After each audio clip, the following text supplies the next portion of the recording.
bergerak berbagi untuk negeri, guru penggerak majukan pendidikan, guru penggerak menghamba pada murid, kreatif rancang pembelajaran, hargai potensi, tingkatkan prestasi, lahirkan profil pelajar Pancasila.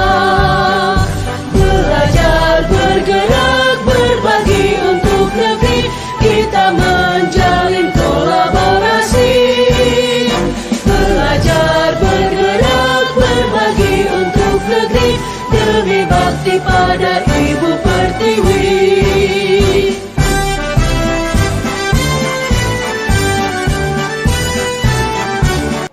Salam sejahtera untuk kita semua. Bagaimana kabarnya Bapak Ibu? Alhamdulillah. Semoga kita selalu diberikan kesehatan dari Allah Subhanahu wa Ta'ala.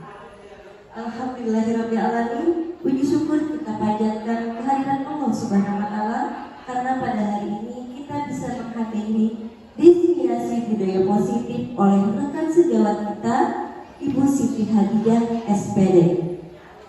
Karena pada hari ini kita bisa menghadiri acara ini, tak lupa pula salawat dan salam selalu tercurah untuk uswah kita Nabi besar Muhammad SAW, keluarga, sahabat, pengikut beliau dari dahulu, sekarang hingga yaumil kiamat. Bapak Ibu sekalian, senang sekali pada kesempatan kali ini saya Dinda Suryani Safitri selaku moderator yang akan memandu dalam kegiatan diseminasi budaya positif. Yang terhormat Kepala SMP Negeri 4 Mataraman, Ibu Maulidah SP MPD, serta rekan-rekan guru SMP Negeri 4 Mataraman yang saya banggakan. Saya minta aplaus dulu Bapak Ibu agar lebih semangat dalam kegiatan pada hari ini. Bapak Ibu sekalian, saya ucapkan terima kasih atas kehadirannya di pagi hari ini. Kemudian pada kegiatan hari ini akan disampaikan oleh rekan kita calon guru penggerak angkatan 11 Ibu Siti Hadidah. Adapun susunan acara pada hari ini, acara pertama pembukaan, acara kedua sambutan kepala sekolah, acara ketiga penutup. Adapun tujuan dari kegiatan diseminasi ini insya Allah menambah wawasan dan pengetahuan kita tentang budaya positif yang bisa kita terapkan di sekolah kita tercinta ini. Baiklah Bapak Ibu, untuk membuka kegiatan ini, marilah kita bersama-sama mengucapkan basmalah. Selanjutnya, sambutan oleh Kepala SMP Negeri 4 Mataraman kepada Ibu Maulidah SP MPD dipersilakan.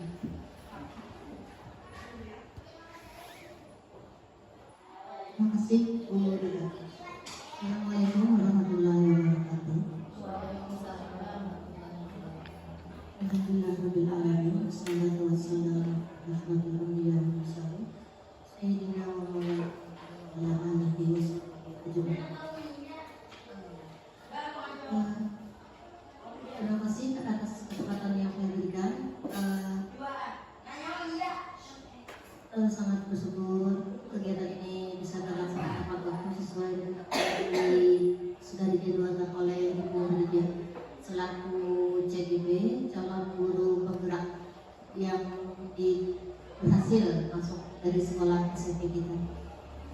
Adapun kenapa pernikahan ini akan nanti berhubungan dengan hasil diseminasi yang sudah dilakukan oleh Ibu Hadidah selaku CGB, di mana budaya positif ini mungkin nanti berhubungan dengan karakter peserta didik kita, di mana nanti tujuannya anak mampu diharapkan bisa mempunyai perilaku yang positif sehingga menimbulkan suasana kelas yang kondusif. Mereka belajar bisa lebih senang, lebih termotivasi, dan senang berada di lingkungan sekolah, itu harapan kedepannya. Dan semoga dengan adanya acara ini bisa memotivasi nanti kawan-kawan teman sejawat untuk bisa melangkah dulu di kelas masing-masing. Harapannya nanti kita kan sebagai guru, kita masuk ke dalam kelas, membawa aktivitas kita ke belajar kelas. Paling tidak kita harus ada standar lah untuk kesepakatan kelas apa yang harus Bapak Ibu sepakati dengan anak saat pembelajaran. Dan itu salah satu mungkin video yang berikutnya. Kemudian nanti para Bapak Ibu wali kelas pun begitu juga. Bapak Ibu wali kelas diharapkan dengan anak bimbingannya di kelas itu nanti juga melakukan kesepakatan apa yang sebaiknya dilakukan, apa yang harusnya dihindari, sehingga anak-anak pun secara naluriah sudah terbiasa mereka dengan adanya kesepakatan itu. Tanpa kita harus lagi mengatakan oh ini jangan begini, oh itu jangan begitu. Jadi secara alamiah mereka sudah terbiasa, sehingga membentuk suatu karakter yang memang kita inginkan seperti itu. Nah, mungkin tidak banyak yang bisa Ibu sampaikan hari itu untuk aktivitas. Wassalamualaikum warahmatullahi wabarakatuh. Terima kasih kepada Ibu dan Wakil Dekan sebelumnya. Baik Bapak Ibu yang saya hormati, marilah kita tutup acara pembukaan kegiatan diseminasi ini dengan mengucapkan hamdalah. Bapak Ibu sekalian, kita beralih ke acara selanjutnya, pemaparan diseminasi budaya positif yang akan disampaikan oleh rekan kita calon guru penggerak angkatan 11, Ibu Siti Hadijah SPD. Kepada Ibu, waktu dan tempat dipersilakan.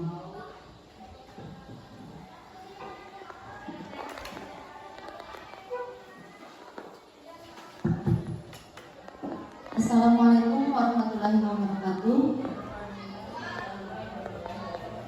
Yang saya hormati dan saya banggakan Ibu Kepala Sekolah SMP Negeri 4 Mataraman, Ibu Maulidah SPD.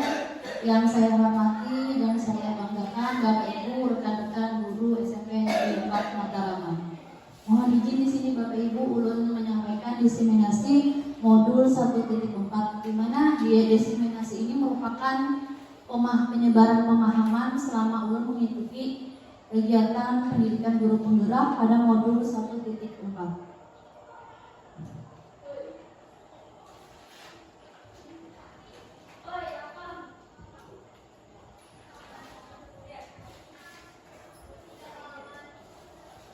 Ini tujuan diseminasi yang hari ini, yaitu yang pertama pengibasan pemahaman tentang budaya positif, kemudian kolaborasi seluruh warga sekolah tentang implementasi budaya positif di sekolah. Kemudian tahapannya ada pembukaan, kemudian pengibasan pemahaman, tanya jawab, refleksi dan kesimpulan, kemudian yang terakhir penutup. Nah, di sini pengibasan 45 menit. Budaya positif. Nah, di sini yang pertama budaya positif apa sih? Menurut Bapak Ibu budaya positif itu budaya aja dulu. Ada yang tahu nggak Bapak Ibu budaya? Pembiasaan ya, budi dan daya atau perilaku pembiasaan yang dilakukan secara terus-menerus itu masuk di budaya positif.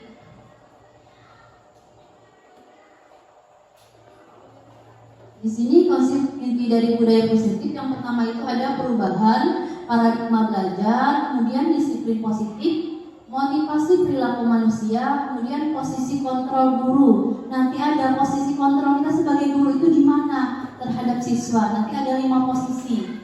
Kemudian nilai-nilai kebajikan, keyakinan kelas, kebutuhan dasar manusia, dan yang terakhir ada segitiga restitusi.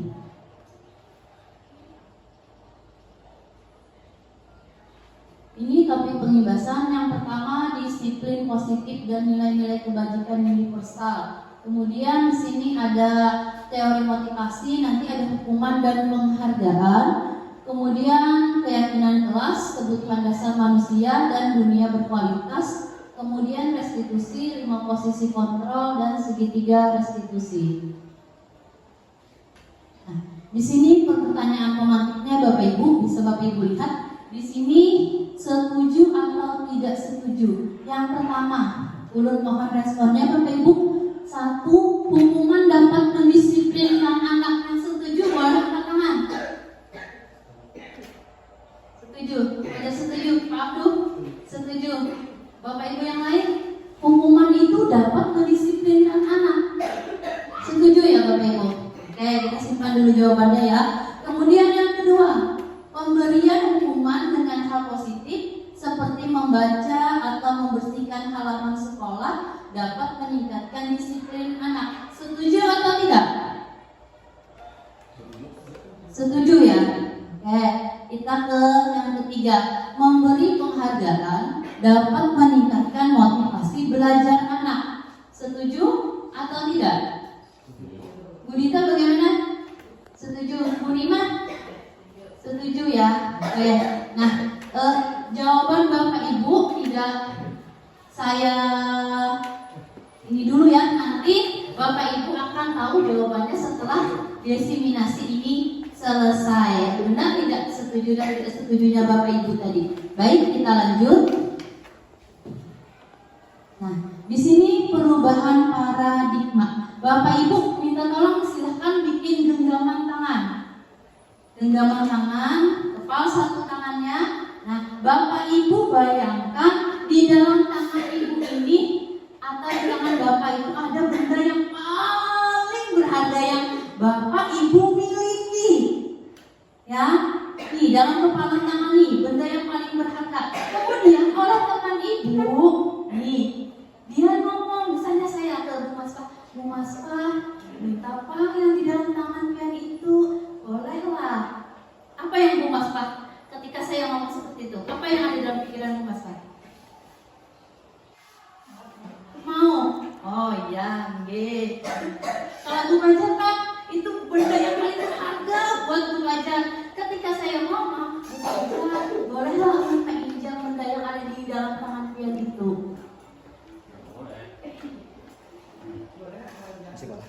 Asal jangan dirusak. Oke. Dan Bapak Patur lagi. Bapak Patur genggam tangannya Bapak Patur. Nah, itu benda yang paling berharga buat pian. Sekarang ulun Bapak Patur bolehlah ulun minjam yang di dalam pian. Mau Pak please kasih Pak. Ini berharga buat saya. Minjam setumat aja ulun. Maaf setumat aja. Tapi kada minjam kada kawanin nah. Mau minjem boleh, tapi melihat boleh.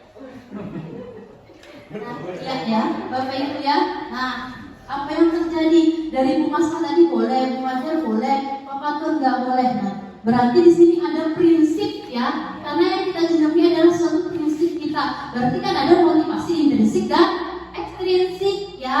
Nah, kalau prinsip kan berarti ada intrinsik yang di dalamnya untuk kita mempertahankan keyakinan atau prinsip yang kita miliki. Nah, itu ya Bapak Ibu ya, kegiatan kepalan tangan. Perubahan paradigma. Nah, di sini Bapak Ibu, ilusi guru mengontrol murid. Kemudian ilusi bahwa kritik dan membuat orang merasa bersalah dapat menguatkan karakter.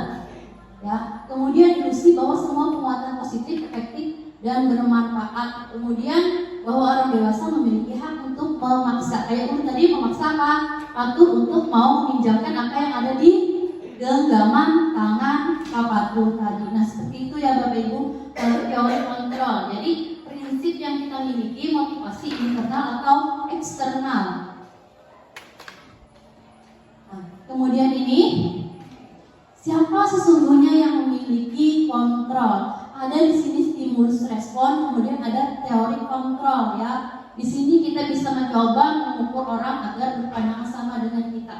Stimulus respon ini model berpikirnya itu menang kalah, sedangkan teori kontrol itu berpikirnya menang sama menang. Nah, seperti itu.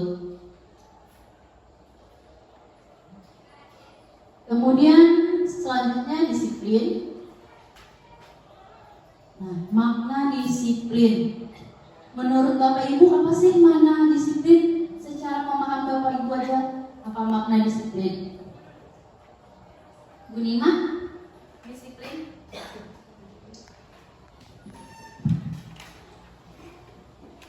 Disiplin artinya melakukan sesuatu sesuai dengan ketentuan. Terima kasih.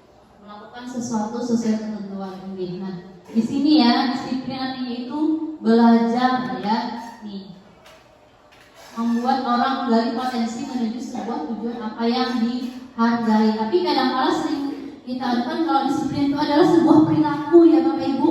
Misalnya ketika siswa datangnya tepat waktu itu disiplin, kan seperti itu ya Bapak Ibu ya. Kemudian mengerjakan tugasnya tepat waktu itu disiplin ya. Nah,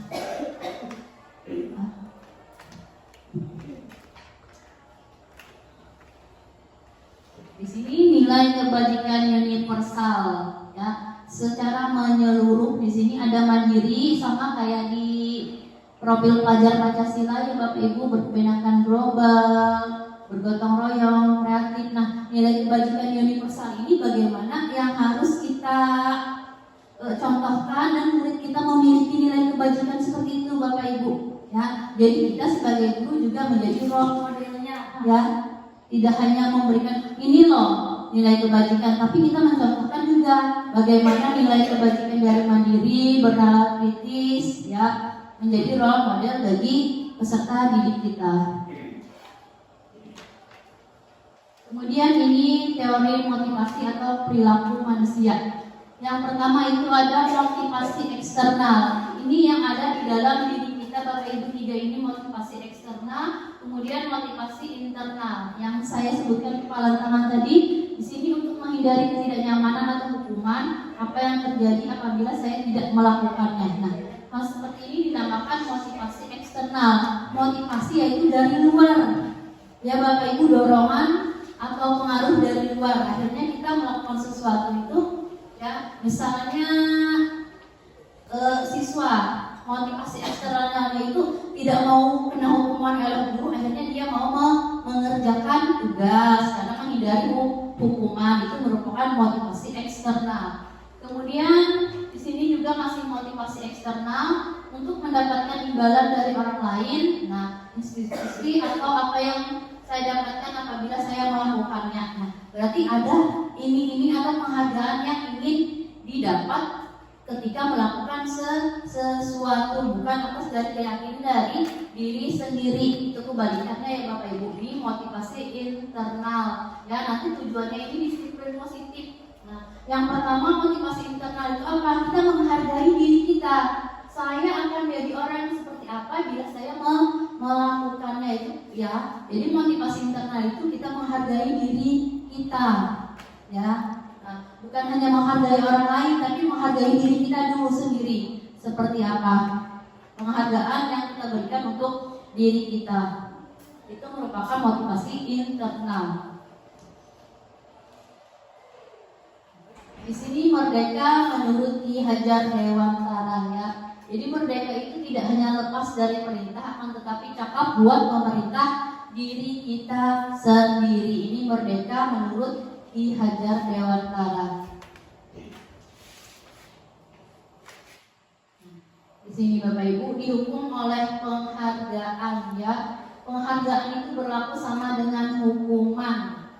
Nah, dalam arti meminta atau membujuk seseorang melakukan sesuatu untuk memenuhi suatu tujuan tertentu dari orang yang meminta atau membujuk ya. Nah, ini biasanya didorong oleh motivasi eksternal ya, dari luar, atau ada faktor ketergantungan. Misalnya di sini pengaruh jangka pendek atau jangka panjang, penghargaan mendukung, kemudian penghargaan mengurangi ketepatan, penghargaan tidak efektif, kemudian penghargaan merusak hubungan ya nih ya. Karena kan misalnya kita memberikan penghargaan kepada satu orang, teman yang satunya kenapa nih aku nggak dikasih juga, padahal kan aku, nah kan itu kan bisa akhirnya kan terjadilah kerenggangan misalnya seperti itu. Kemudian di sini dihukum oleh penghargaan. Penghargaan menurunkan kualitas. Kemudian penghargaan mematikan kreativitas. kemudian penghargaan mengurangi motivasi intrinsik. Akhirnya kan karena ada penghargaan tadi ya, lalu niatnya untuk menghargai diri sendiri pun akhirnya kurang ya, karena ada yang dia tuju, ada penghargaan yang ingin dia raih ya, tanpa dia mengindahkan lagi tadi yang untuk menghargai dirinya sendiri, dihukum oleh penghargaan. Nah, kemudian di sini bentuk program kebajikan. Di sini pemberi pengakuan secara khusus, kemudian secara pribadi kepada murid semua bergantian, kemudian beri pengakuan secara konsisten, fokus pada proses. Ya, dalam kita memberikan apresiasi atau pengakuan kepada murid ya Bapak Ibu ya, secara khusus atau pengakuan secara pribadi, kita bisa memanggil muridnya misalnya ya. Ya, di sini Bapak Ibu ada contoh pengakuan atau apresiasi kebajikan. Di sini ada pembuka, ada nilai kebajikan, kemudian ini situasinya. Misalnya di sini yang pertama, kemarin saya perhatikan, itu pembuka, kemudian nilai kebajikannya di dalam kata-kata kemarin saya perhatikan ini adalah kata-kata rasa empatimu besar sekali. Kemudian situasinya pada saat menolong murid baru di kelas kita. Nah, seperti ini ya Bapak Ibu. Kemudian saya menghargai, ini termasuk nilai kebajikan kepedulian. Kemudian ya situasinya pada saat kamu membantu teman-temanmu di tugas kelompok. Nah, ini ke siswa ya Bapak Ibu ya. Contoh pengakuan atau apresiasi dari kebajikan. Ini ya Bapak Ibu. Di sini ada hukuman atau konsekuensi. Nah, di sini perbedaan hukuman dan konsekuensi ya. Tindakan guru ini yang biasanya kita lakukan ya Bapak Ibu. Yang pertama di sini mencatat 100 kali di dalam buku dengan kalimat saya tidak akan terlambat lagi karena terlambat ke sekolah. Nah, di sini ini hukuman atau konsekuensi? Hukuman ya. Kemudian lari mengelilingi lapangan basket 2 kali karena terlambat hadir di sekolah. Hukuman. Iya. Kemudian murid diminta untuk push up 15 kali karena tidak menggunakan masker ke sekolah. Hukuman ya. Kemudian mengganti kertas tugas teman yang telah dicoret-coret. Konsekuensi. Iya. Kemudian membersihkan tumpahan air di meja tulis karena tersenggol pada saat jam belajar. Konsekuensi ya. Kemudian murid disuruh untuk tidak mengenakan sepatu seharian di sekolah karena tidak mengenakan sepatu hitam. Hukuman ya Bapak Ibu. Kemudian lari mengelilingi lapangan basket 2 kali karena terlambat 10 menit untuk pelajaran PJOK. Masuk hukuman ya. Nah, ini. Jadi hukuman ya Bapak Ibu, ada hukuman dan konsekuensi. Nah, di sini Bapak Ibu ya, kenapa mencatat 100 kali di dalam buku dengan kalimat saya tidak akan terlambat ini merupakan hukuman ya. Kemudian di sini ada konsekuensi ya. Hukumannya biasanya kenapa? Ada peraturan ya Bapak Ibu ya. Karena peraturan itu atau hukuman itu nanti sifatnya itu adalah negatif Bapak Ibu ya. Nah, kalau yang kayak gini kita laksanakan ke anak ya, anak itu akan timbul perasaan marah, dendam nih Bapak Ibu. Nah, akhirnya dia akan melakukan kembali ya kesalahan tersebut, karena itu adalah efek dari hukuman, membuat anak itu marah, dendam, benci ya terhadap gurunya. Nah, itu karena hukuman ini sifatnya yang negatif. Kemudian di sini ada konsekuensi. Konsekuensi ini biasanya dari keyakinan kelas yang dibuat, yang disepakati oleh Bapak Ibu guru dan siswa. Karena peraturan itu biasanya dibuat oleh satu orang atau instansi ya Bapak Ibu ya, peraturan.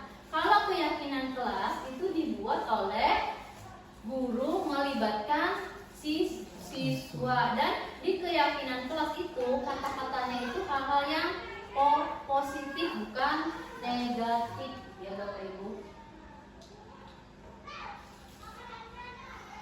Kemudian di sini perbedaan hukuman dan konsekuensi. Kalau hukuman itu sesuatu yang menyakitkan harus terjadi. Misalnya di sini kita mendapati pagi-pagi itu melihat seorang siswa kita memakai sepatu berwarna coklat, ya. Kemudian kita menegur, kenapa kamu memakai sepatu berwarna coklat? Maaf Bu, saya tadi terburu-buru. Berarti kamu harus tidak pakai sepatu seharian. Nah, seperti itu ya. Nah, misalnya di sekolah itu dia menggunakan sepatu di dalam kelas.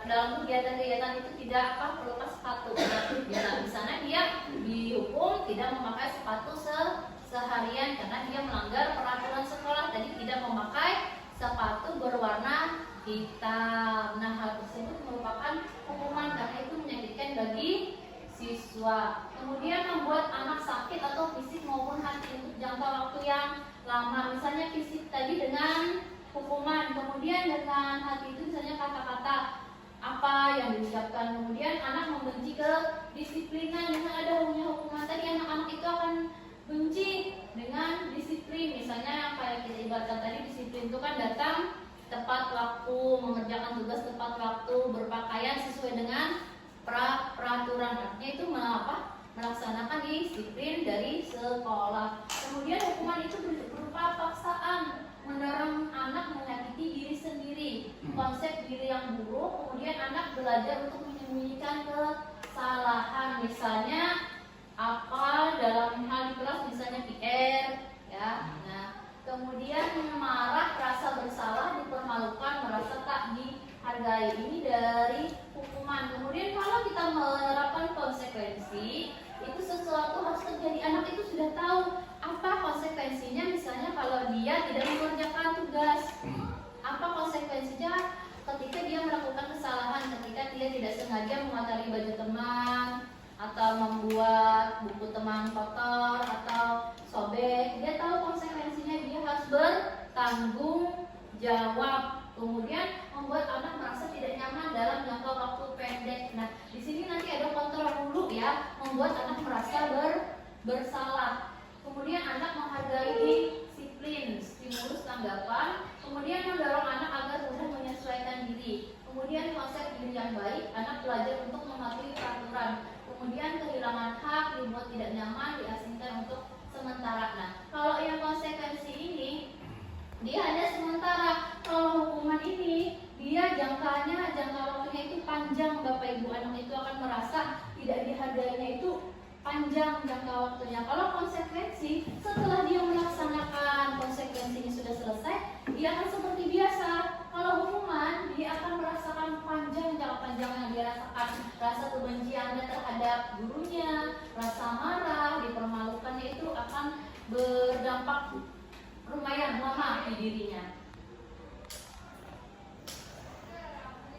Kemudian di sini restitusi. Nah, di sini restitusi Bapak Ibu, kita mencoba menciptakan proses kondisi bagi murid untuk memperbaiki kesalahan mereka ya, sehingga mereka bisa kembali pada kelompok mereka dengan karakter yang lebih kuat. Di sini ada kolaborasi ya Bapak Ibu antara guru atau murid. Mereka nanti mencari solusi atas permasalahan mereka sendiri ya. Akhirnya nanti mereka bisa menjadi orang yang memiliki tujuan atau bagaimana mereka memperlakukan orang lain. Di sini disebut dengan restitusi. Kemudian di sini ada identitas gagal nih. Kalau kita memperlakukan hukuman, anak itu akan memiliki nanti identitas yang gagal. Nah, kalau kita menerapkan disiplin atau konsekuensi atau restitusi, anak itu nanti kalau konsekuensi itu nanti dia sifatnya itu netral. Kemudian kalau restitusi ini halnya positif, karena anak nanti akan menjadi lebih mandiri, nanti bisa mencari solusi atas permasalahan yang dia hadapi. Misalnya ketika restitusi itu yang kemarin saya lakukan, kemarin misalnya anak itu terlambat datang ke sekolah. Dia itu terlambat ya, tapi kita tidak, kenapa kamu terlambat? Tidak kayak gitu ya. Kita menstabilkan identitas dulu. Kita tanya, kenapa jadi pian tadi datang terlambat? Oh, ulun terburu-buru Bu Ai, karena ulun malam tadi misalnya tidurnya jam 11. Kenapa jadi pian tidurnya jam 11? Oh, ulun main game Bu Ai. Kemudian kita melakukan validasi tindakan yang salah. Oh, jadi kita menyadarkan mereka. Nah, benar nggak? Itu sesuai nggak dengan keyakinan? Ya, nah, akhirnya dia menyadar, oh, itu memang salah. Kemudian dia mencari permasalahan atau solusi tentang permasalahannya. Misalnya dia bangun telat itu kayak apa supaya bangunnya tidak telat lagi. Nah, kita arahkan anak untuk mencari solusi permasalahan yang dia hadapi. Nah, itu segitiga restitusi Bapak Ibu. Yang pertama itu menstabilkan identitas. Kita tidak menjudge anak bahwa kamu ini salah datang terlambat. Kita menstabilkannya dengan cara itu tidak apa-apa, itu manusiawi, siapa saja bisa datang terlambat, termasuk Bapak Ibu guru juga kadang-kadang datang terlambat karena ada satu dan lain hal. Nah, seperti itu kan, itu manusiawi ya Bapak Ibu ya. Jadi kita tidak langsung menjudge anak ini datang terus terlambat. Nah, tidak seperti itu ya. Itu malah akan merusak diri mereka, tidak menstabilkan identitas mereka. Nah, di sini yang dinamakan restitusi ya. Kita ini murid anak mendapatkan penguatan, kita memberikan penguatan. Kemudian di sini ada 9 dari ciri-ciri restitusi. Yang pertama itu membuat atau menebus kesalahan, namun untuk belajar dari kesalahan. Nah, misalnya dari datang terlambat tadi mereka menemukan sendiri kayak apa supaya pada datang terlambat lagi ke sekolahan. Misalnya ini Bu, ulun punya HP, ulun nyetel HP, alarm di HP.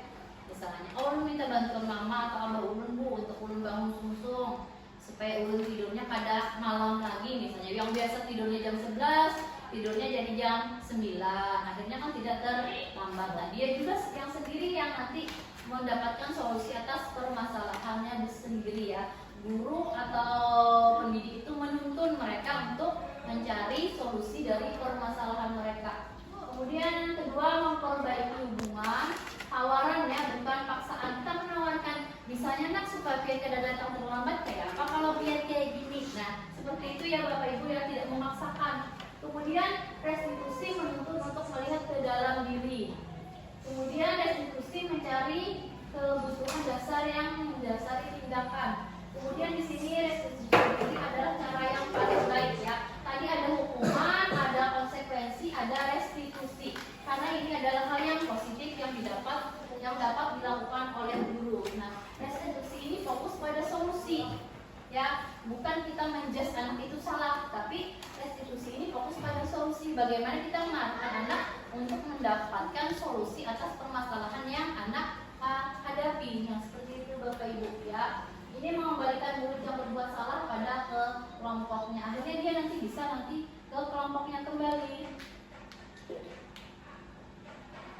Kemudian di sini, mengapa tidak peraturan saja? Mengapa harus keyakinan kelas? Seperti saya paparkan di awal, peraturan itu sifatnya negatif ya. Biasanya kan peraturan itu dilarang, tidak dibolehkan. Seperti itu ya Bapak Ibu. Kalau keyakinan kelas tidak, ya. Nah, di sini, mengapa kita memiliki peraturan harus menggunakan helm bila mengendarai kendaraan roda 2? Nah, kalau keyakinan kelas itu namanya keselamatan Bapak Ibu ya. Kita menggunakan helm itu untuk keselamatan atau keamanan diri kita. Nah, itu yang dinamakan nanti keyakinan kelas. Kemudian mengapa kita memiliki peraturan 3M, menggunakan masker, mencuci tangan, dan menjaga jarak 1,5 meter. Nah, ini untuk kesehatan ya Bapak Ibu ya. Kemudian biasanya kan kalau yang peraturan itu ya diharuskan memakai masker. Nah, seperti itu ya Bapak Ibu, itu peraturan. Kemudian mengapa kita memiliki peraturan harus datang tepat waktu pada saat mengikuti pelatihan. Nah, di sini untuk mendukung motivasi intrinsik, kembali ke nilai-nilai keyakinan lebih menggerakkan seseorang dibandingkan mengikuti serangkaian peraturan. Jadi kita punya keyakinan yang kita yakini ya, bukan peraturan. Karena peraturan itu kan sifatnya biasanya untuk ini ya, dilarang, seperti itu, tidak diperbolehkan. Ini budaya positif Bapak Ibu. Jadi di awal itu ada peraturan kelas dulu. Peraturan kelas ini biasanya dibuat oleh wali kelas ya Bapak Ibu ya. Peraturan kelas ini dibuat oleh wali kelas. Kemudian ada keyakinan kelas. Peraturan kelas ini diturunkan kemudian dibuat keyakinan kelas. Nah, dalam keyakinan kelas ini ya, wali kelas melibatkan siswanya untuk membuat keyakinan kelas atau kesepakatan untuk keyakinan kelas. Jadi beda-beda. Peraturan ini dibuat oleh seseorang individu atau instansi, sedangkan keyakinan kelas ini bisa dibuat oleh guru dan melibatkan peserta didik yang disepakati disepakati bersama. Kemudian dengan adanya keyakinan kelas tadi akan terbentuklah lingkungan positif. Nah, peran guru di sini sangat berpenting ya dalam menciptakan lingkungan yang positif. Nah, kemudian dengan adanya lingkungan positif, maka terbentuklah budaya positif, Bapak Ibu. Budaya positif ini kan adalah pembiasaan-pembiasaan yang baik yang kita lakukan atau kita kerjakan secara terus menerus. Misalnya budaya positifnya di sekolah kita misalnya setelah upacara kita bersalaman murid dan guru. Nah, itu merupakan budaya positif. Kemudian berdoa di kelas, mengambil pelajaran dengan anak-anaknya, bersalaman dengan Bapak Ibu, itu juga merupakan budaya positif yang dilakukan secara konsisten atau terus menerus Bapak Ibu.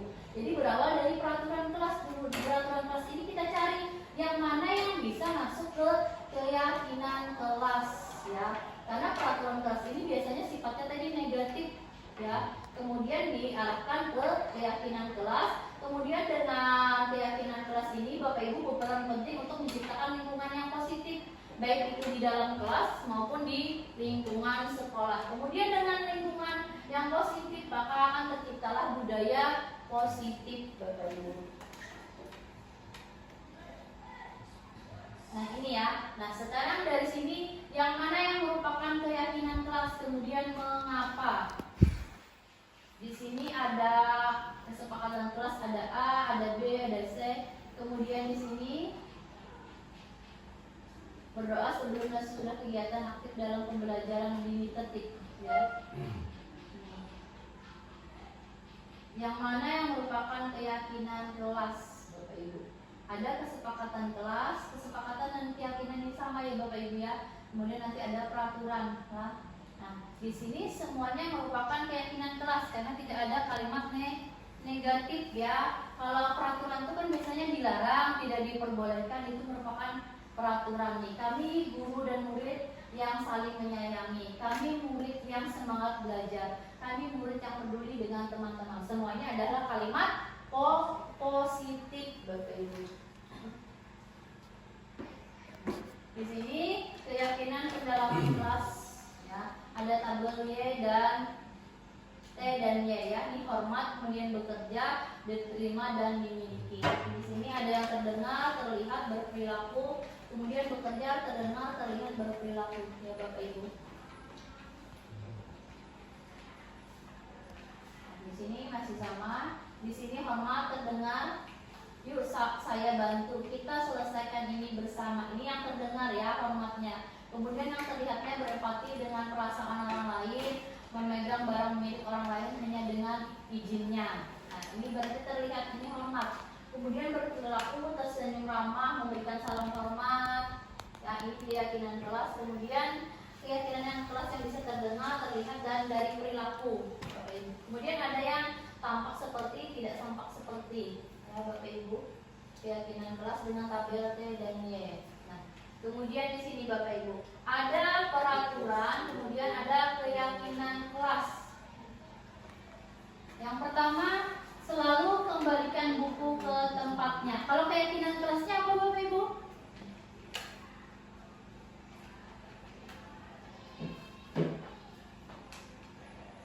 Ada yang tahu nggak keyakinan kelasnya? Kemudian dilarang mengganggu orang lain.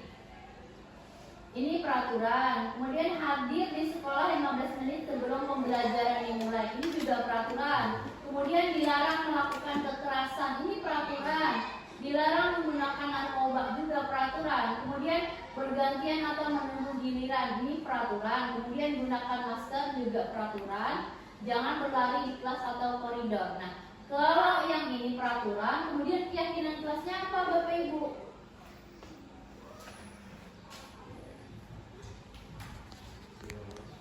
Ini ya Bapak Ibu ya. Nah, jadi kalau peraturannya selalu kembalikan buku ke tempatnya, keyakinannya kelasnya apa?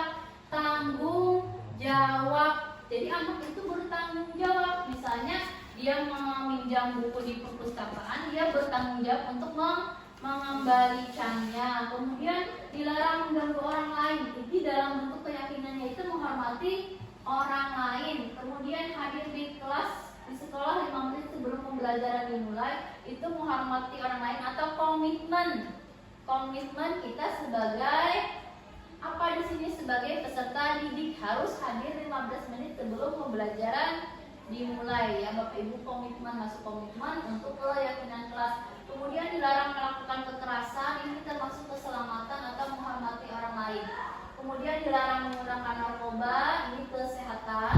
Bergantian atau menunggu giliran, ini menghormati orang lain atau bersabar. Kemudian menggunakan masker, kesehatan, keselamatan. Jangan berlari di kelas atau koridor, ini keselamatan atau keamanan. Nah, ini keyakinan kelas ya Bapak Ibu. Jadi kata-katanya beda dengan peraturan. Kalau peraturan ini mengandung apa ya, kata-katanya itu kayak yang hal negatif dilarang, Tidak boleh. ya tidak diperbolehkan. Nah, sejenis kata-kata yang baku ya Bapak Ibu ya. Kalau keyakinan kelas ini kan tanggung jawab, berarti bagaimana dia tanggung jawab kan luas Bapak Ibu. Tanggung jawab kita pada diri kita sendiri dengan orang lain, kemudian ya menghormati orang lain. Nah, ini kan macam-macam ya. Tidak hanya mengganggu saja ya. Menghormati orang lain itu juga berupa sifat kita, misalnya kita menghargai orang lain, seperti itu tuh menghormati orang lain Bapak Ibu ya. Jadi tidak terpaku pada satu kalimat. Kalau peraturan kan terpaku pada satu kalimat, misalnya dilarang mengganggu orang lain. Nah, seperti itu Bapak Ibu. Perbedaan peraturan kelas atau keyakinan kelas. Dan peraturan kelas ini nanti dibuat oleh satu orang aja, individu ya atau instansi. Sedangkan keyakinan kelas ini nanti dibuat oleh guru melibatkan peserta didiknya ya Bapak Ibu. Jadi ada kesepakatan antara murid dan guru yang bersangkutan. Misalnya seperti saya kemarin, tidak wali kelas saja yang bisa membuat keyakinan kelas. Kita pun yang guru mapol bisa membuat keyakinan kelas, misalnya keyakinan kelas pelajaran kayak seperti saya membuat keyakinan kelas pelajaran pendidikan Pancasila di kelas 8 misalnya. Saya bersama-sama murid ya. Saya menyebutkan ini, lalu saya meminta pendapat murid seperti ini, kayak apa, seperti ini, dan itu dibuat untuk kesepakatan bersama Bapak Ibu, seperti itu. Kemudian di sini ada kebutuhan dasar manusia, ada 5 ya Bapak Ibu ya. Nah, bertahan hidup, kemudian kasih sayang dan rasa diterima, ini kebutuhan dasar manusia. Kemudian penguasaan, kebebasan dan kesenangan, ini kebutuhan dasar manusia. Misalnya bertahan hidup seperti apa, kemudian kasih sayang dan rasa diterima. Misalnya contohnya kasih sayang dan rasa diterima seperti apa Bapak Ibu?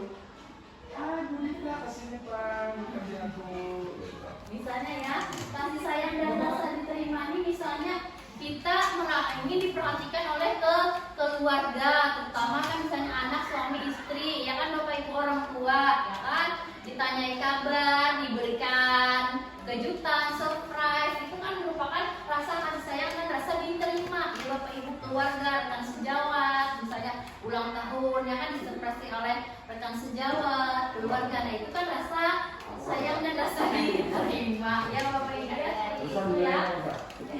Kemudian kesenangan ya, kita dapat menjalankan apa? Hobi kita, misalnya hobi yang memancing, hari Minggu misalnya Papa Tur ya berangkat ke irigasi mancing. Nah, itu kan kesenangan ya, hal-hal yang jalan-jalan, misalnya liburan ya kan. Itu kan kita perlu, karena itu merupakan kebutuhan dasar dari manusia ya Bapak Ibu ya. Kebebasan, misalnya kita bebas mengungkapkan pendapat atau kita bebas bebas beraksi asal masih di dalam koridor ya Bapak Ibu ya. Karena bagaimanapun ya kita ada norma dan aturan yang berlaku ya Bapak Ibu, misalnya dalam berpakaian. Kemudian nah ini yang sangat penting Bapak Ibu ya, 5 posisi kontrol Bapak Ibu ya. Posisi kontrol kita di sini ya. Sebenarnya kita ini sebagai guru. Nah, Bapak Ibu bisa melihat di sini, selama kita menjadi guru, posisi kontrol mana yang Bapak Ibu pernah melakukan? Misalnya di sini Bapak Ibu itu memiliki posisi kontrolnya, penghukum, pembuat terasa bersalah, atau Bapak Ibu menempatkan Bapak Ibu ini sebagai teman, posisi kontrolnya, atau pemantau, ya, atau manajer di sini. Nah, kalau Bapak Ibu suka menghardik, menunjuk-nunjuk, menyakiti, menyindir, berarti Bapak Ibu posisi kontrolnya itu apa? Penghukum, ya. Nih di sini membentak, menyalahkan orang lain berbohong, ya. Nih, berarti Bapak Ibu punya posisi kontrolnya penghukum. Kalau Bapak Ibu membuat rasa bersalah, nih di sini. Nah, Ibu kecewa, nah kan maka yang sudah Ibu padahi dulu, kenapa pian kayak itu kurang? Nah, itu kan membuat rasa bersalah. Ada apa-apa pang nakas sebenarnya, tapi lah kalau pian kayak itu terus kan. Ibu rasa kayak apa melihat pian kayak itu? Dari kemarin Ibu anu pian tabur, nah kan akhirnya anak rasa inilah kayak gitu kan. Jadi posisi pian berarti membuat rasa bersalah nih. Nih, kamu seharusnya sudah tahu Ibu berulang sekali mengatakan Ibu stres misalnya nih. Ya. Iya, berarti kan membuat rasa bersalah selama ini posisi Bapak Ibu. Kemudian teman, ya, membuatkan alasan untuk muridnya. Ayo lakukan dan Ibu. Masa kamu tidak mau? Ingat tidak, Ibu pernah bantu. Nah, seperti ini ya. Berarti posisi kita selama ini sebagai teman. Kemudian pemantau. Nah, melihat, diajak, menghitung dan mengukur apa peraturannya, menyesuaikan diri bila diawasi. Kemudian murid meletakkan dulu peraturan dan hukum di dunia berkualitas. Kemudian berapa banyak bintang yang saya harus peroleh. Nah, di sini berarti guru ini sebagai pemantau ya, menitik beratkan sanksi atau hadiah untuk dirinya. Nih, guru posisinya sebagai pemantau. Kemudian sebagai manajer lah. Ini posisi yang diharapkan Bapak Ibu ya. Kita sebagai guru itu memposisikan kita sebagai manajer. Ini posisi yang paling bagus Bapak Ibu. Posisi manajer ya. Kita mengajukan pertanyaan-pertanyaan, kita membuatkan pribadi ya. Nah, ini posisi kontrol yang paling bagus sebagai guru itu untuk muridnya adalah sebagai manajer. Boleh bertanya? Ini Pak. Oh, sisi ada jalan. Nah, di sini ya Bapak Ibu nih. Ya, nih. Ada pernyataan-pernyataan. Saya kecewa sekali dengan kamu ini membuat orang merasa bersalah. Kemudian ada penghukum. Kamu tidak pernah benar melakukan ini. Penghukum, kemudian teman, pemantau, manajer, dan menghukumi. Siapa yang mengatakan di sini? Nah, siapa yang mengatakan ini? Guru ya. Karena posisi kontrol guru itu sebagai pembuat orang merasa bersalah, penghukum, teman, pemantau, manajer, atau murid. Nah, saya juga menyadari Bapak Ibu selama ini saya ini berada di antara ini ya, pembuat orang merasa bersalah, penghukum, dan teman. Jarang saya melaksanakan sebagai manajer. Ya, jujur sekali Bapak Ibu saya di antara tiga ini ya, pembuat orang merasa bersalah. Karena kadang-kadang kalau melihat kelakuan siswa itu ya membuat kita ini ya Bapak Ibu, rasa gimana kayak itu kalau nggak memberikan sanksi atau hukuman seperti itu Bapak Ibu.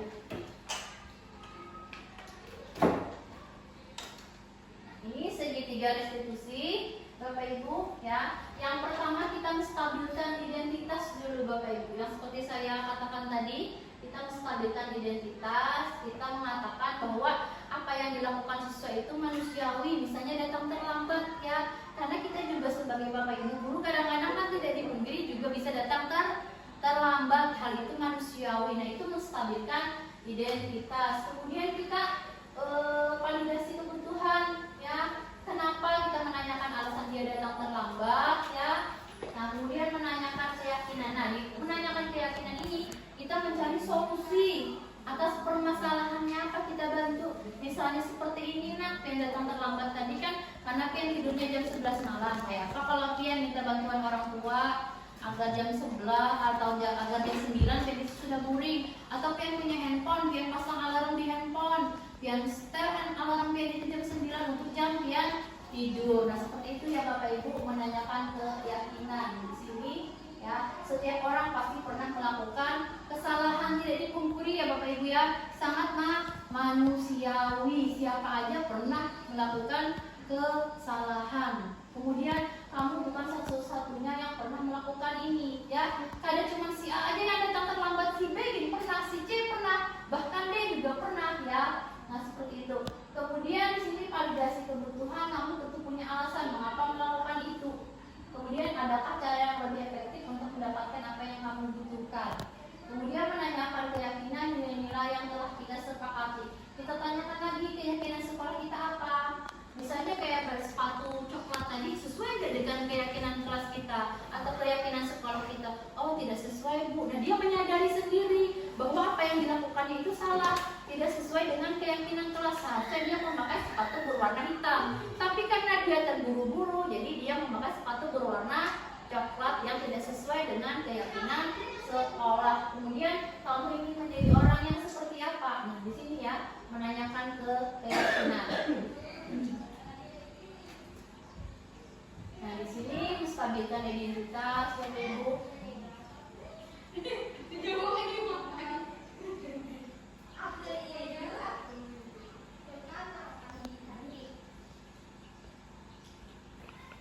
Ini ya Bapak Ibu yang segitiga restitusi tadi. Yang pertama itu kita menstabilkan identitas. Di sini yang kita lakukan kalau kita ingin menstabilkan identitas murid ketika murid itu melakukan kesalahan. Seperti tadi kita mendapati murid misalnya datang terlambat atau tidak sesuai dengan peraturan sekolah kita, misalnya memakai sepatu berwarna coklat, seharusnya kan berwarna hitam. Kemudian tidak memakai lambang atau tidak berpakaian lengkap. Nah, di sini kita menstabilkan identitas dulu. Yang pertama kita lakukan, misalnya kita berkata kepada siswa itu bahwa apa yang salah itu adalah hal yang manusiawi. Semua orang bisa melakukan kesalahan, tidak ada manusia yang sempurna. Kemudian Bapak Ibu guru juga buat salah. Misalnya Bapak Ibu guru juga pernah datang terlambat ya Bapak Ibu. Nah ini kita menstabilkan identitas. Artinya siswa tidak merasa disalahkan Bapak Ibu karena itu adalah hal yang manusiawi. Kemudian kita pasti bisa menyelesaikan permasalahan ini ya. Kemudian kita bilang lagi ke siswa, Bapak Ibu tidak tertarik mencari siapa yang salah, siapa yang benar. Nah dengan kata-kata itu kan si murid terasa nyaman ya ketika dia mendengar daripada kita marah-marah misalnya, kenapa nih kamu nih tidak sesuai dengan peraturan. Nah itu kan makin mengecilkan perasaan atau hati murid kita. Akhirnya kan jatuhnya murid kita tadi akan merasa dendam, marah ke guru ya. Kemudian kalau kamu menyalahkan dirimu sendiri terus menerus, apakah kamu bersikap baik pada dirimu sendiri? Nah di sini ya Bapak Ibu ya, yang kita lakukan ketika siswa itu melakukan kesalahan, kita coba segitiga restitusi. Yang pertama itu menstabilkan identitas ya.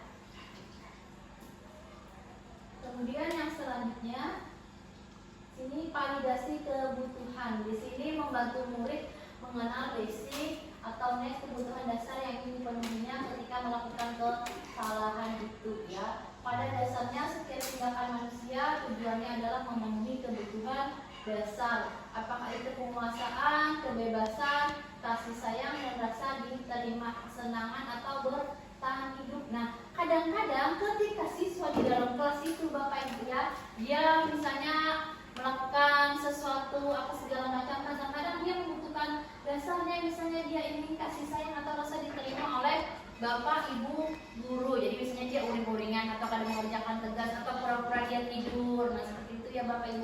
Jadi jangan jangan selalu kita kategorikan anak itu nakal Bapak Ibu, karena ada kebutuhan 5 kebutuhan tadi yang belum terpenuhi pada murid kita Bapak Ibu. Jadi dia membuat misalnya perilaku yang macam-macam. Nah seperti itu ya Bapak Ibu. Kemudian di sini untuk validasi kebutuhan, sini yang kita lakukan misalnya apa? Kamu bisa saja melakukan hal yang lebih buruk, tapi kamu tidak melakukannya. Nah, misalnya ada siswa yang kadang-kadang siswa kita Bapak Ibu ada sering ya di dalam 2 orang ya, kalau kata kita itu bersambatan, menyambati orang tua, atau A dan B misalnya berkelahi gara-gara bersambatan menyambati orang tua ya. Nah kan biasanya ada yang bertamparan atau segala macam ya. Nah, kayak apa kita mengancam kebutuhannya di sini ya Bapak Ibu nih. Yang satu misalnya diam saja ketika dia diperlakukan misalnya oleh kawannya. Nah, kemudian kamu pasti punya alasan mengapa melakukannya. Misalnya si 2 orang tadi A dan B tadi ya, berkelahi. Nah, misalnya sampai si baju B tadi sobek, misalnya ditarik oleh si A, ya. Nah, apa yang penting bagi kamu? Nah, si B tadi sampai sobek bajunya oleh si A tadi, misalnya gara-gara tidak diterima atas perkataan si A, ya, seperti itu. Nah, kemudian kamu boleh tetap berusaha menjaga sikap itu, tapi tambahkan sikap yang lain yang baru. Maukah kamu belajar cara lain untuk mendapatkan yang kamu butuhkan tanpa harus memukul, ya? Apakah kamu bisa melakukan dengan lebih baik besok lagi? Nah, seperti ini Bapak Ibu, kita ketika kita memvalidasi kebutuhan siswa yang misalnya terjadi perkelahian di dalam kelas, ya. Kemudian kita menanyakan keyakinan lagi. Di sini anak melihat kesalahan yang dihubungkan dengan norma sosial dan nilai-nilai yang mendasari manusia berinteraksi dengan orang lain. Misalnya di sini kita tanyakan lagi ke anak itu, apa nilai yang kita percaya di kelas atau di sekolah kita? Sesuai tidak apa yang dia lakukan itu? Sesuai tidak apa yang dia perbuat itu dengan keyakinan kelas atau di sekolah? Sesuai tidak? Kemudian nilai-nilai universal apa yang telah kita sepakati? Pasti ada ya Bapak Ibu, kayak nilai beriman dan bertakwa, gotong royong, mandiri tadi ya. Nah, kemudian di sini kelas yang ideal itu seperti apa sih? Kamu ingin jadi anak yang seperti apa? Ini menanyakan kembali ke anak itu keyakinan yang dia yakini atau prinsipnya. Ya, apa yang kamu rasakan ketika kamu melakukan itu? Kamu menjadi orang yang seperti apa? Ini menanyakan keyakinan Bapak Ibu, ya. Sambil kita menyadari ke anak, kemudian kita memberikan solusi dan anak menyepakati akan solusi tersebut, atau anak itu sendiri yang membentuk solusi dari permasalahan yang dia hadapi. Ini menanyakan keyakinan. Jadi segitiga restitusi tadi menstabilkan identitas, kemudian validasi tindakan atau kebutuhan, kemudian menanyakan keyakinan. Nah, seperti itu Bapak Ibu yang saya ketahui dari modul 1.4 dalam penyelesaian atau permasalahan yang dihadapi oleh siswa kita sebagai guru. Ya. Posisi kontrolnya tadi ada penghukum, pembuat merasa bersalah, teman, pemantau, dan manajer. Jadi posisi yang paling ideal kita sebagai guru itu adalah posisi seorang manajer, ya Bapak Ibu. Nah, di sini intervensi ini bisa membantu murid kembali ke tujuan semula dengan cukup singkat dan dengan cara non-kontraktatif. Pertanyaan-pertanyaan yang diajukan biasanya ditemukan oleh seorang pemantau atau manajer. Nah, ini ya Bapak Ibu ya. Apakah kamu ingin berbuat lebih baik? Nah, ini ya yang kita lakukan ketika kita menjadi manajer atau memposisikan diri kita sebagai manajer, ya Bapak Ibu, atau seorang pemantau. Tapi yang paling efektif itu adalah posisi guru itu ketika menghadapi siswa dalam permasalahan atau kasus itu adalah posisi seorang manajer, Bapak Ibu. Di sini disiplin positifnya Bapak Ibu ya, yang seperti yang saya utarakan tadi. Nah, yang pertama tadi yang menggenggam tangan Bapak Ibu tadi ya. Di sini Anda tidak bisa mengontrol orang lain, hanya orang lain yang bisa mengontrol diri Anda sendiri tadi ya. Artinya kayak apa aja rayuan bujukan, karena ini pendapat yang berharga buat kita ya. Kita tidak akan dengan mudah memberikan atau membuka genggaman yang ada di dalam genggaman kita, karena kita memiliki posisi kontrol kita sendiri yang punya kontrol diri kita, ya Bapak Ibu. Nah, itu yang genggaman tadi. Kemudian makna disiplin di sini ya, belajar kontrol diri dengan menggali potensi agar mencapai tujuan mulia, yaitu sesuatu menjadi seseorang yang kita inginkan berdasarkan nilai-nilai yang kita hargai. Ini sebenarnya makna disiplin, tapi kadang-kadang kita mengartikan disiplin itu adalah harus datang tepat waktu, ya Bapak Ibu, berpakaian yang sesuai, mengerjakan tugas tepat waktu, itu disiplin. Padahal makna disiplin ini seperti ini ya Bapak Ibu ya. Ini nilai-nilai yang kita hargai, kita meyakini apa yang orang inginkan itu sesuai dengan nilai-nilai yang kita hargai. Kemudian teori motivasi tadi ada intrinsik itu yang ada di dalam diri kita karena kita menghargai diri kita. Kemudian motivasi eksternal itu dorongan dari luar. berupa misalnya penghargaan, takut mendapat hukuman, itu merupakan motivasi dari luar ya Bapak Ibu. Kalau intrinsik itu kan dari dalam diri kita sendiri dan sudah ada ya Bapak Ibu ya. Itu. Kemudian bagaimana kita menimbulkan motivasi intrinsik kita pada anak kita ya.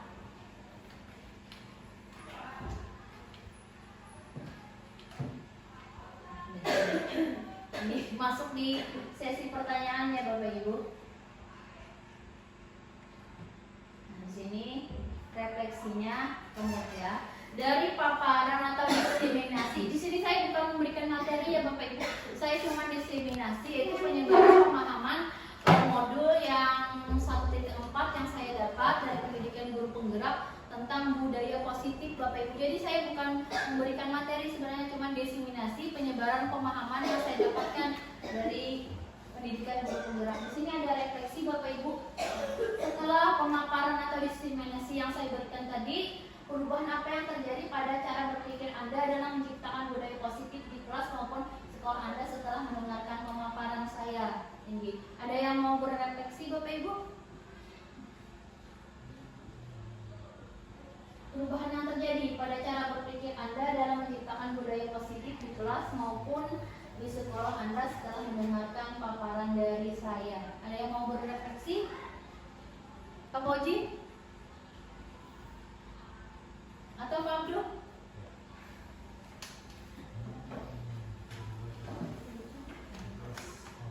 Refleksinya? Makannya? Oh ini.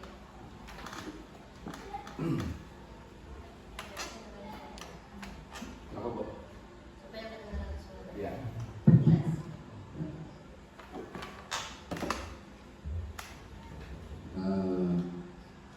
Setelah saya mendengarkan tadi paparan yang diberikan oleh Ibu Siti Khadijah, mungkin bagi saya terlalu cepat ya, jadi kurang menangkap secara keseluruhan. Karena mungkin tipe saya ini tipe orang yang pertama tadi menghukum, mungkin bukan seorang sebagai manajer, tetapi saya mengambil kesimpulan bahwa memang agak sulit kalau menerapkan disiplin positif, karena kita secara keseluruhan harus mengetahui psikologis anak tersebut. Apakah ini perlu dihukum atau diberi apa tadi kesepakatan dan sebagainya. Semua itu harus dilakukan secara spesifik kalau menurut saya. Karena mungkin pola pikir saya beda dengan pola pikir kurikulum merdeka. Itu kalau saya, karena pengalaman saya enggak 100% juga anak itu kalau kita hukum dendam dengan gurunya. Karena pengalaman saya mengajar 20 tahun dan sering sekali saya menghukum anak, tetapi sampai sekarang anak yang saya hukum itu tetap hormat dan ibaratnya menunjukkan bahwa dia itu berpengaruh dengan hukuman saya yang dulu, gitu maksudnya. Mungkin saya dulu agak keras ya, sering yang memukul anak atau sebagainya. Tapi karena sekarang saya ketemu dengan siswa-siswa saya yang dulu, orang yang ya dianggap nakal atau di luar anak yang normal dengan kelakuannya. Tapi sekarang dia lebih hormat kepada saya ketimbang anak-anak yang tidak pernah kena hukuman atau yang artinya anak normal biasa. Artinya apa? Artinya kalau kita menghukum seseorang, kalau istilah sekarang artinya kita disiplin positif. Artinya kita harus melihat psikologis anak tersebut. Apakah dia memang harus dihukum atau penerapannya bagaimana caranya mengatasi anak ini. Yang saya kurang paham mengenai kata-kata disiplin positif itu menuangkannya dari yang ini bunyinya hukuman, kemudian yang ini bunyinya disiplin positif itu yang seperti apa kata-katanya nanti waktu kita terapkan di dalam kelas atau di sekolah kita. Karena kan itu hanya masalah bunyi. dan konteks waktunya. Contoh, misalnya hukuman itu misalnya tadi kalau anak terlambat sekian maka harus push up 100 kali. Tetapi kalau anak terlambat sekian, apa konsekuensi kita? Kamu push up 1 kali aja. Itu kan konteks waktu atau jumlahnya saja sebenarnya. Kalau yang banyak yaitu hukuman. Kalau yang sedikit aja, ya itu dianggap nggak konsekuensi kan? Kayak gitu aja kalau menurut saya itu sih. Memang ada kejelasan setelah disampaikan Ibu Hadiah bahwa banyak sekali karakter yang di saya ini mungkin akan dirubah dulu supaya bukan menjadi guru yang suka ngomong anaknya. Terima kasih. Aplaus dulu untuk Pak Poldi. Terima kasih Pak Poldi.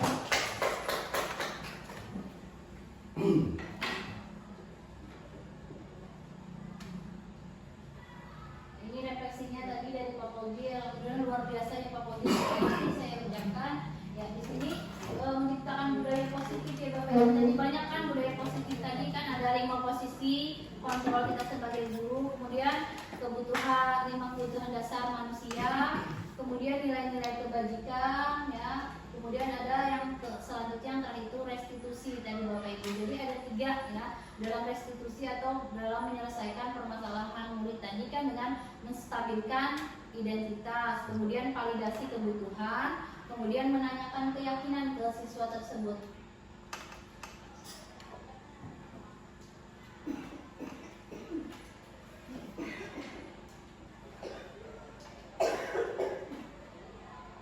Ini refleksi dari Bapak Ibu. Sebelum kegiatan diseminasi, ketika berinteraksi dengan murid berdasarkan 5 posisi kontrol ya. 5 posisi kontrol tadi penghukum, pembuat merasa bersalah, teman, pemantau dan manajer. 5 posisi ini ya. Dari penghukum, pembuat merasa bersalah, teman, pemantau dan manajer. Posisi mana yang paling sering Anda pakai? Dan bagaimana perasaan Anda saat itu? Urun minta refleksinya 1 aja dari Kian. Siapa yang mau mengutarakannya? Saya pulang. Siapa? Bu Fajar? Bisa Bu Fajar? Selama ini sebelum diseminasi ya, interaksi Kian sebagai murid, dari 5 posisi yang belum sebutkan tadi, posisi mana yang sering Kian pakai? Ada posisi penghukum, ada posisi membuat merasa bersalah, ada teman, ada pemantau dan manajer. Posisi mana yang sering Kian tempatkan? Teman, ya. Kemudian bagaimana perasaan Anda saat itu? Saat Anda memposisikan diri Anda sebagai teman?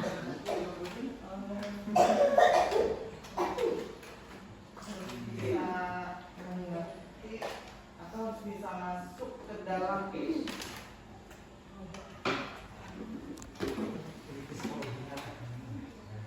yang saya ini kesulitan sebagai teman. Iya. Kalau menurut saya, kalau masuk sebagai teman itu sepertinya unik, karena posisi anak-anak ini berbagai macam perilaku, tentang kriterianya. Nah di situ kita bisa mendapati masing-masing si anak ini ternyata beda-beda. Jadi kita bisa leluasa berekspresi layaknya sebagai teman, meskipun kita sendiri menjadi guru. Jadi ada kalanya kita itu bisa masuk ke ranah anak itu sebagai teman, tidak mesti harus sebagai guru atau sebagai manajer. Itu saja. Saya mohon maaf. Assalamualaikum warahmatullahi wabarakatuh. Waalaikumsalam warahmatullahi wabarakatuh. Aplaus untuk Bu Fajar. Satu lagi ya Bapak Ibu ya, sangat menarik ini. Oh ya ini. Oke, sekali lagi masih ada 10 menit. Posisi apa Bapak? Posisi apa yang sering? Saya sebenarnya sering kelima-limanya sih. Wah luar biasa. Karena kita melihat situasi dulu, situasi kejadian yang terjadi itu pertama. Kemudian siapa pelakunya itu yang kedua. Kemudian seberapa sering dia sudah melakukan itu yang ketiga. Kemudian bagaimana mengatasi kejadian setelah dia beberapa kali melakukan. Kalau saya sih yang paling bertanya, kadang saya menjadi penghukum, kadang saya menjadi kalau menjadi teman itu sering Bu, kalau di dalam pembelajaran biasanya kita pakai yang, kalau saya memakai yang menjadi teman itu, karena kan banyak anak-anak kita yang di dalam pembelajaran berbeda dengan di luar pembelajaran. Maksudnya waktu dia baru datang ke sekolah dan lain sebagainya, kan sangat berbeda tempat kita ini. Kemudian akhirnya kalau kita melihat kejadian-kejadian yang jangkar, keluarlah di diri kita yang posisi yang nomor 2 itu memberikan rasa bersalah. Biasanya itu kan dengan ucapan atau tingkah laku kita atau mimik kita atau bagaimana. Kemudian kalau yang sebagai yang keempat, pemantau, biasa saya suka sekali sebagai pemantau ini, suka karena pagi-pagi saya melihat anak-anak itu, oh ini ternyata sering datang pagi atau ternyata sering datang siang. Yang keempat menjadi manajer, ya juga sering juga sih sebenarnya. Tapi setelah tahu itu, mungkin saya yang paling sering itu yang nomor 1. Karena memang ketika saya orangnya yang seperti itu ketika saya. Jadi setelah ada ini mungkin juga diperbanyak lah sering ngomong kira-kira. Enggak ya? Bagaimana perasaannya Bapak? Di posisi kontrol yang Bapak itu bagaimana perasaannya? Perasaan saya memang sebenarnya nggak suka juga terlalu sering memberikan hukuman. Artinya apa? Kalau menurut saya artinya dengan seperti saya tidak memberikan efek yang bagus kan. Jadi saya mencoba memilih cara yang lain lagi, menerapkan cara yang lain seperti apa? Oh ternyata ini persentase perubahan anak ke arah yang lebih baik itu lebih banyak yang ini misalnya, atau lebih banyak yang demikian dari sikap saya itu. Jadi saya membandingkan persentase keberhasilan dari sudah selama beberapa tahun saya mengajar, dan saya sudah ada 3 sekolah. Masing-masing psikologis daerah itu berbeda karakter anaknya, nggak bisa sama diterapkan di sini dengan yang di sana. Saya sudah mengalami itu sebenarnya. Terima kasih. Ya, apa buat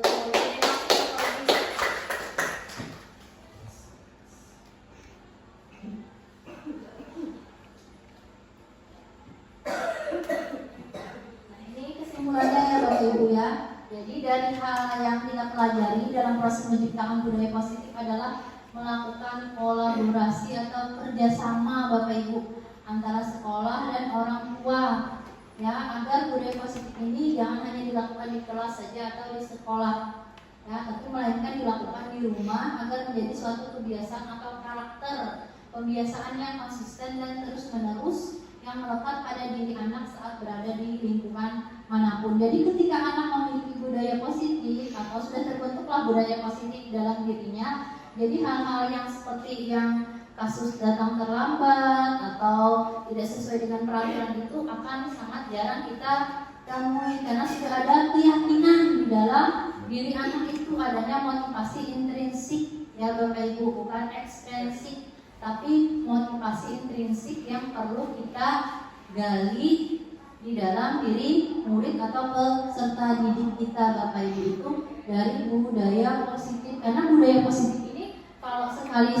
2 kali saja misalnya hanya berupa poster atau hanya berupa spanduk itu tidak akan memberikan efek ya Bapak Ibu ya kalau budaya positif, tapi apa? Melalui pembiasaan yang konsisten atau terus menerus kita lakukan. Tapi kalau pembiasaannya 1, 2, 3 kali aja itu tidak akan menjadi budaya positif Bapak Ibu, karena budaya positif ini konsisten dilakukan secara terus menerus dan ada di dalam diri anak itu motivasi intrinsik, motivasi yang ada di dalam diri ya, bukan di luar ya. Seperti itu Bapak Ibu. Budaya positif tadi bagaimana anak itu mempunyai nilai-nilai kebajikan yang universal, misalnya beriman dan bertakwa, mandiri tadi, berpikir kritis ya, sesuai dengan profil pelajar Pancasila yang kita harapkan Bapak Ibu. Jadi tugas kita di sini sebagai guru, kita menjadi role modelnya bagi anak, bukan hanya sekedar memberikan ucapan atau kata-kata, tapi kita memberikan contoh ya sebagai teladan yang baik bagi peserta didik kita. Karena bagaimana murid itu di sekolah ya mereka melihat dari gurunya. Nah, kalau gurunya seperti ini ya kalau kita menanamkan ke murid ya tidak bisa.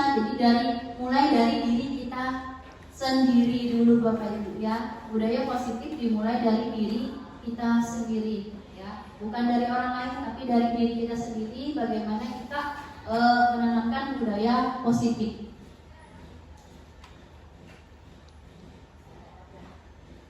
Sampai di sini Bapak Ibu ada yang ditanyakan? Tidak ada ya. Ini karena berhubung waktu juga Bapak Ibu, ulun minta maaf apabila ada salah kata, perbuatan ulun baik itu disengaja atau tidak disengaja. Ulun ucapkan terima kasih atas kesediaan Bapak Ibu untuk mengikuti kegiatan diseminasi modul 1.4 budaya positif. Terima kasih sekali lagi untuk Ibu Kepala Sekolah yang sudah memberikan izin dan memberikan kesempatan pada ulun untuk melakukan diseminasi ini. Akhir kata ulun ucapkan wabillahi taufiq wal hidayah. Wassalamualaikum warahmatullahi wabarakatuh.